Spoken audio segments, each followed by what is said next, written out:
Saya hadir mewakili Menteri Ketenagakerjaan menyaksikan pendatangan PKB ISS. Satu hal yang menarik adalah mereka bersepakat menyepakati berbagai norma, berbagai syarat-syarat kerja, di mana semangatnya adalah sejahtera, tumbuh industrinya, sejahtera pekerjanya. Itu sesuatu yang positif. Dan saya dengar proses perundingannya pun tidak membutuhkan waktu lama. Di situ terrefleksi adanya pengakuan penghargaan terhadap serikat pekerja. Ada 3 serikat bahkan. Jadi ini satu hal yang positif, di mana jumlah karyawannya sangat besar, 45.000, dan tentu PKB yang menghadirkan kesejahteraan bukan sekadar 45.000, tapi juga menghadirkan bisa jadi 200.000, karena setiap kepala rumah tangga atau setiap orang pekerja di sini bisa jadi menanggung 3 sampai 4 orang. Berarti kemaslahatan PKB itu memberikan dampak untuk banyak orang juga. Saya pikir ini satu yang positif dan perlu dicontoh buat perusahaan yang lain. Kata kunci yang lain yang saya dapat dari forum ini adalah mereka compliant by regulasi. Komitmen mengikuti semua regulasi pemerintah, komitmen compliant, dan juga komitmen memberikan apresiasi kesejahteraan pekerja, dan komitmen menghargai eksistensi serikat dalam bentuk adanya perjanjian kerja bersama. Saya pikir ini contoh yang baik dilakukan oleh ISS. Mudah-mudahan perusahaan-perusahaan sejenis juga mencontoh hal yang positif ini, sehingga ekosistem ketenagakerjaan kita lebih baik dan tumbuh, sehingga dunia industri kita juga berkembang. Pak, untuk kondisi umum Alidaya sekarang ini? Ya, kita nanti ada putusan MK meminta kita untuk bersama-sama menyusun undang-undang pekerjaan baru. Salah satunya temanya tentu tentang Alidaya. Nanti kita lihat saja bagaimana ke depan. Yang jelas Presiden punya harapan, Mahkamah Konstitusi punya harapan, DPR tentu nanti akan mendengar aspirasi publik. Nanti pada akhirnya kita lihat diskusi-diskusi, karena prinsip sebuah regulasi itu harus meaningful participation. Ya, apapun nanti keputusannya kita tunggu saja. Saya tidak mau juga. Tentu kalau kita lihat dari MK harus ada pengaturan. Tapi kan politik hukumnya nanti apakah sampai sekedar pengaturan atau sampai pada titik yang lain, saya tidak mau mendahului. Tapi yang jelas ada momentum undang-undang pekerjaan baru, salah satu temanya tentu nanti akan bicara tentang Alidaya. Apakah ini dihapuskan atau tidak, itu nanti kita lihat dinamika yang berkembang di waktu-waktu nanti proses penyusunan pembahasan undang-undang ketenagakerjaan baru. Thank you.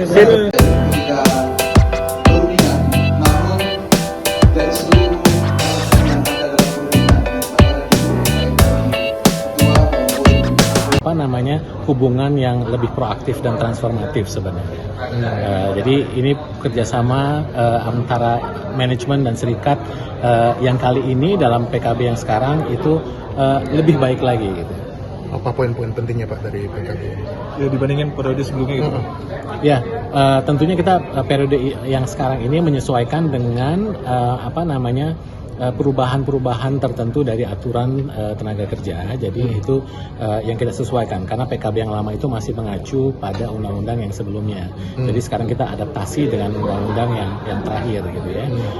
Yang kedua, poinnya masalah kesejahteraan terhadap pekerja gitu ya. Di poin-poin tertentu mengenai kesepakatan mengenai hari libur dan segala macam, itu kita lakukan perbaikan, dan juga tadi masukan dari manajemen dan pekerja untuk penyelesaian hubungan industrial yang kita upayakan selalu melalui dialog gitu. Berarti PKB ini muaranya adalah kesejahteraan dari karyawan tentunya, dan ISS kemajuan perusahaan. Gitu, tadi kan Pak Stafsus sempat menyinggung tentang posisi kinerja misalnya, apakah juga diatur tentang produktivitas karyawan? Untuk PKB yang kali ini belum secara spesifik diatur, tapi kita membuka ruang untuk nantinya kita membicarakan hal-hal yang bisa memberikan kesejahteraan lebih ketika produktivitas karyawan itu meningkat. Gitu. Sebenarnya saat ini pun sudah kami lakukan tanpa ada PKB, karena kan PKB ini menjadi dasar minimum gitu ya. Nah, di atas itu kami sudah lakukan sebenarnya ketika pekerja kami bisa bekerja dengan lebih produktif, dengan jam kerja yang sama misalkan, itu ada benefit buat mereka dan segala macam, itu sudah mulai kita coba Berarti tenaga ahli daya di semua yang di bawah ISS masuk ke dalam PKB itu atau gimana? Ini mencakup seluruh karyawan ISS PKB yang ditandatangani. Jadi keseluruhan 45.000 karyawan ini dinaungi oleh PKB yang barusan Bapak Ibu saksikan. Iya. Ini kan tahun 2025 agak berat bagi Israel. Betul. Nah, dari PT sendiri apakah ada perampingan atau bahkan atau sebaliknya merekrutmen terus-terusan? Bisnis kami tentunya sangat bergantung dengan bisnis klien kami, gitu ya. Dan alhamdulillahnya kami masih bisa kelola secara positif, di tahun ini di saat tahun yang sulit karena kami tetap mendapatkan klien baru walaupun mungkin ada klien yang sudah selesai, gitu ya. Jadi tetap pergantian itu membuat bisnis kami stabil. Tapi tidak ada perampingan. Perampingan sih tidak ada dalam arti kita sengaja mengurangi gitu ya. Tapi ketika mungkin bisnis customer kami itu berkurang, ya kita akan mengikuti pola pengurangan tersebut gitu. Tetapi karyawan kami yang dikurangi di sana kita alihkan untuk project baru misalkan atau ke customer yang baru. Nah, di situ makanya fungsi network klien yang kami miliki dan geografi di mana kami berada ini mendukung stabilitas dari bisnis ISS sendiri gitu. Jadi kalau sektor apa yang berkurang paling banyak? Tahun ini beragam ya dari sisi sektor gitu ya. Kalau kita lihat kan sektor produksi juga mengalami penurunan, terutama dari menurunnya demand ataupun permintaan produk-produk retail gitu ya. Nah, di situ sektor produksi juga terdampak beberapa pengurangan yang ada. Dan bukan cuma itu, kita lihat juga dari sektor-sektor yang lain ya, baik itu sektor finansial, perbankan yang mengalihfungsikan kantornya dan segala macam gitu. Itu juga ada dampaknya.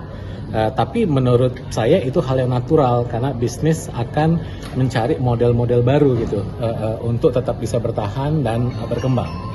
Gitu. Nah, di sini kami mengikuti dinamika tersebut dengan menyajikan tadi kualitas yang lebih baik, produktivitas yang lebih tinggi.